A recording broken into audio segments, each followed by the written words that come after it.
Far away in the land of Moab, King Balak stood atop his palace walls, eyes filled with dread. Below him, stretching across the valley, was an endless sea of tents, Israelite tents. They had crushed mighty nations, toppled kings, and now they camped at Moab's border. If they marched forward, nothing would stop them. Moab's warriors were strong, but against these people, against a nation whose God had split the sea and shattered Egypt, no sword, no army could stand, unless he found a way to turn their God against them. Balak sent messengers riding hard through the deserts. They carried riches, silver, gold, royal gifts. Their mission? To find a man feared across nations, a prophet named Balaam. For it was said that whomever Balaam blessed was lifted high, and whomever he cursed was brought to ruin. Night had fallen when Balaam stepped outside, torchlight flickering against his weathered face. Before him, the messengers of Moab stood with arms full of gold and silver, their voices smooth as silk. King Balak offers you great riches, Balaam. Come and curse Israel for him, and he will reward you beyond measure. Balaam replied to them, I can only speak what the Lord commands. Stay here tonight, and in the morning I will tell you what God wants. That night, as Balaam lay in his home, the presence of God filled the air. The voice of the Lord spoke. Do not go with them. You shall not curse these people, for they are blessed. The answer was clear. The next morning he stood before the messengers and said, Go back to your king. The Lord has refused to let me go. The messengers returned to King Balak with Balaam's refusal, but he was not a man who accepted defeat.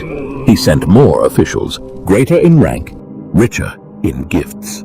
This was no mere request anymore. It was a summons from a king. The messengers arrived and urged, Let nothing keep you from coming to me. The king will reward you greatly. Name your price, and it shall be yours. Balaam answered, Even if Balak gave me his palace full of gold, I cannot go beyond what the Lord commands. Yet that night, Balaam asked God again, and this time, the answer was different. Go with them, but only speak the words I give you.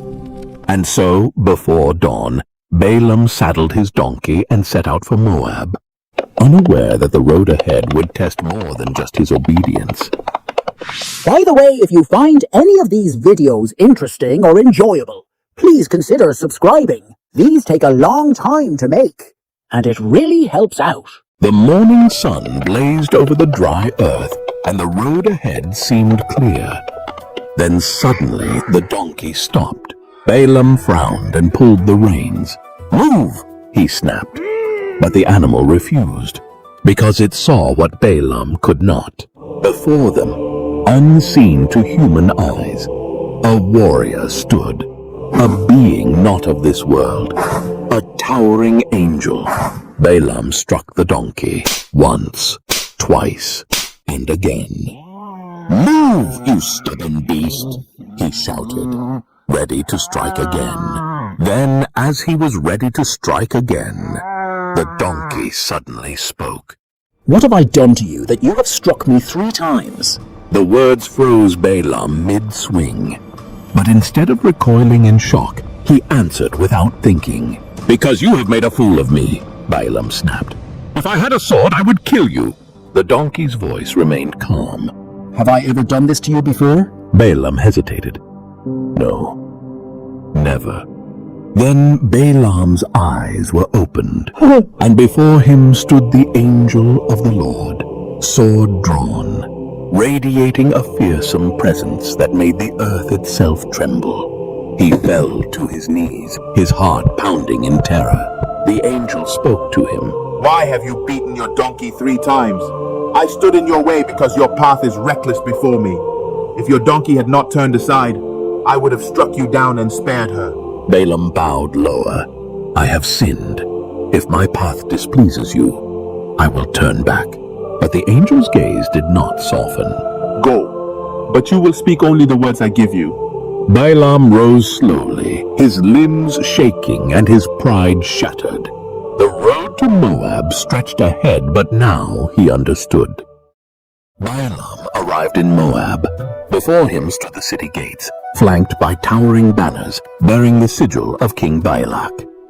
Then a royal procession emerged, a line of chariots and warriors escorting the king himself. Balak stepped forward.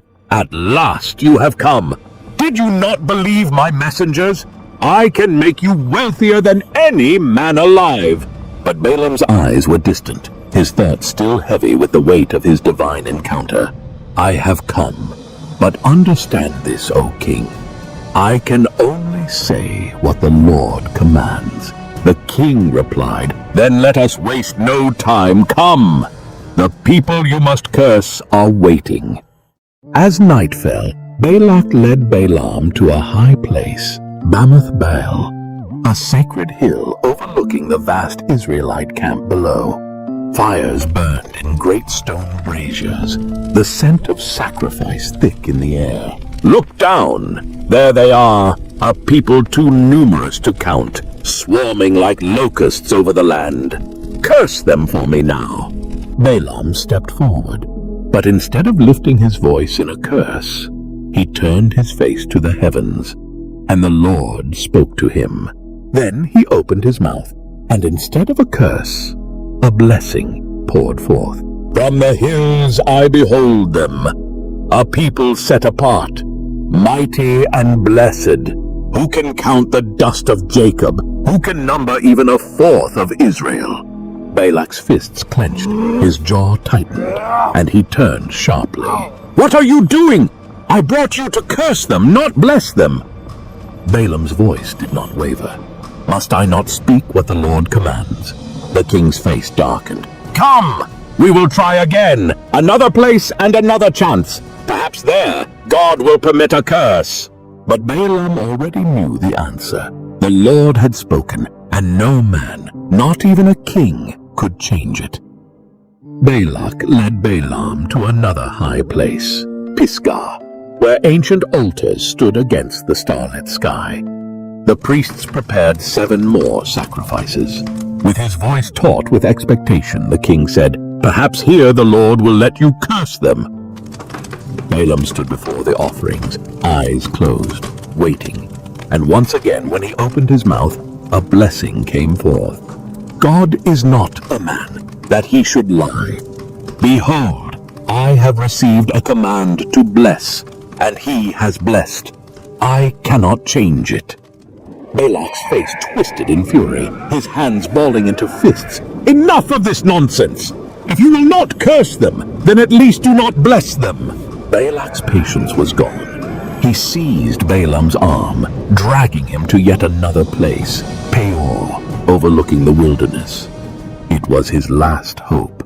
"Surely here you can curse them," Balak insisted, his voice a mixture of desperation and command.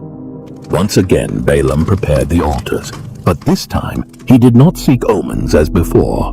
Instead he fixed his eyes upon the wilderness, and as he gazed upon Israel, the Spirit of God came upon him. "How lovely are your tents, O Jacob, your dwellings, O Israel, like valleys stretched out, like gardens beside a river. The Lord himself is with them." Balak staggered back, his mouth opening, closing. No words would come. His rage could no longer be contained. He turned on Balaam, his voice a growl of betrayal. "Enough! I called you to curse my enemies, and 3 times you have blessed them. Leave! I would have made you rich, but the Lord has kept you from my rewards." Balaam did not flinch. "I told you, I cannot go beyond the word of the Lord." Then Balaam turned his face to the horizon, and with the power of the Spirit upon him, he spoke one last time, a prophecy that would reach far beyond even his own life. "I see him, but not here and now. I perceive him, but far in the distant future. A star will rise from Jacob. A scepter will emerge from Israel." If you haven't subscribed yet, please don't forget to do so. It really helps us continue providing you with amazing videos like this.